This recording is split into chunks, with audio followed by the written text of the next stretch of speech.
मुंबई शहर में मॉनसून आया नहीं कि बारिश का कहर बरसने लगता है। घनश्याम की पत्नी सुमित्रा, 2 छोटे बच्चे और बूढ़े माँ बाप मुंबई में एक पुरानी बस्ती में रहते थे। सुमित्रा, ला दे, अम्मा की कौन सी दवाई लानी है? एक तो वैसे ही काम नहीं, ऊपर से दवाइयों का खर्चा नहीं निपटता। ये पर्चा और ये पैसे काम से मिले थे, इन्हीं का राशन लाना है और जो पैसे बचेंगे अम्मा की दवाई ले आना। चल जा रहा हूँ, ले आऊंगा।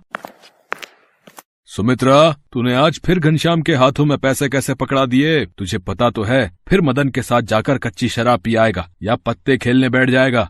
क्या करूँ बापू, जबरदस्ती ले गए कि मैं ही लाऊंगा घर का सामान। पर सुमित्रा, बारिश की वजह से कब हम पर मुसीबत आ जाए, कौन देख कर आया है। माँ, बहुत भूख लगी है। माँ, मुझे भी। बंटी, ये 10 रुपए ले, साथ वाली दुकान से छोटी डबल रोटी ले आ। बंटी बराबर की दुकान से डबल रोटी ले आता है। सुमित्रा थोड़े से रखे दूध की चाय बनाकर बच्चों को चाय ब्रेड खिला देती है। दिन बीत जाता है, शाम होने को आ जाती है, पर घनश्याम का कुछ पता नहीं कहाँ गया। रात के 7 बजे।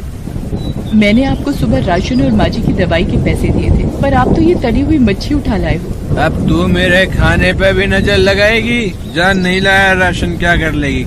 अरे घनश्याम, कुछ तो शर्म कर। सुमित्रा घरों में चूल्हा चौका करके थोड़ा बहुत कमाए और तू उजाड़ दे। बाबू, तुम बीच में ना बोलो तो ठीक हो रहेगा। मेरी ही गलती है जो इस मनुष्य घर में आ जाता हूँ। मैं आज बाहर सोऊंगा, और कल तेरी पाई ना चुका दी तो मेरा नाम भी घनश्याम नहीं है।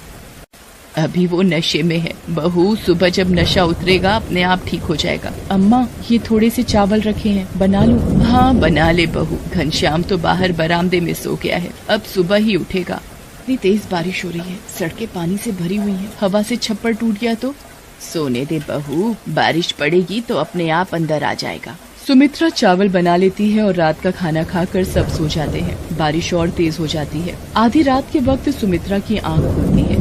ये क्या, पूरे घर में पानी? अम्मा, बापू, जल्दी उठो, ये क्या हो रहा है? अरे इतना पानी ये कैसे आया? लगता है बारिश रुकी ही नहीं। क्या करें, बंटी और पूजा को गोदी में उठाओ और बाहर चलो। घनश्याम भी तो बाहर सो रहा था। घनश्याम पर जब टूटे हुए छप्पर से बारिश पड़ने लगती है, उसकी आंख खुल जाती है। ये क्या, इतनी बारिश, पानी की तो नदी बन गई है। घनश्याम जैसे ही चारपाई से उठता है, छप्पर नीचे गिर जाता है। घनश्याम बाल बाल बचता है। तुम लोग रुको, मैं एक एक करके सबको बाहर निकालता हूँ। बंटी, तू मेरे कंधे पर बैठ जा। पूजा, अब मेरी गोदी में आ। घनश्याम बंटी और पूजा को उठा लेता है। सुमित्रा अम्मा का हाथ पकड़ती है। जैसे तैसे वो घर के बाहर सड़क पर पहुंच तो जाते हैं, पर सड़क पर पूरा पानी भरा होता है। ये तो पूरी सड़क पानी से भरी हुई है। अब क्या करें? लोग बारिश के पानी में डूब रहे होते हैं। कहीं बच्चे रो रहे थे, कहीं कोई बिछड़ गया। घनश्याम को याद आता है कि मदन के पास अपनी नाव है। सुमित्रा, तुम माँ बापू और बच्चों का ध्यान रखना, मैं अभी आया। पर आप कहाँ जा रहे हो? मुझे तो डर लग रहा है। मुझे याद आया, मदन के पास अपनी खुद की नाव है। अगर माँ बापू को उसमें बिठाकर किसी सुरक्षित जगह पर भेज दें, तो हम तो जैसे तैसे चले ही जाएंगे। घनश्याम तैरता हुआ मदन के घर पहुंचता है। अरे, लगता है मदन नाव में जाने की तैयारी कर रहा है। मदन, माँ बापू को भी अपनी नाव में बिठा ले। मैं सुमित्रा और बच्चों को लेकर तेरे पास पहुँचता हूँ। घनश्याम यार, वो सुरेखा और बच्चे कुछ जरूरी सामान भी नाव में रख चुके हैं। अब तो नाव में बिल्कुल भी जगह नहीं है। माफ करना। अच्छा, पानी का बहाव तेज हो रहा है, अब मैं चलता हूँ। मदन घनश्याम को साफ मना करके अपने बीवी बच्चों के साथ नाव पर निकल जाता है। घनश्याम वापस आ जाता है। देखा तूने, यारी दोस्ती पालने का नतीजा। आज मुंह पर दगा दे गया वो तुझे बिगाड़ने वाला। अब तो घनश्याम और भी घबरा गया कि कैसे अपने परिवार को बचाए। कोशिश करके एक दूसरे का हाथ पकड़कर वो थोड़ा आगे बढ़ते हैं। सड़क की दूसरी तरफ जाने वाला पुल भी टूटकर रास्ते में गिरा हुआ होता है। अब क्या करें, कैसे उस पार जाएंगे? घबराओ नहीं, एक दूसरे का बस हाथ पकड़े रहो। चलते चलते वो देखते हैं एक रस्सी के सहारे लोगों को सड़क के उस पार ले जाया जा रहा है। इस रस्सी की सहायता से धीरे धीरे आगे बढ़ते रहिए। हाँ जी माता जी, लाओ हाथ दो ध्यान से।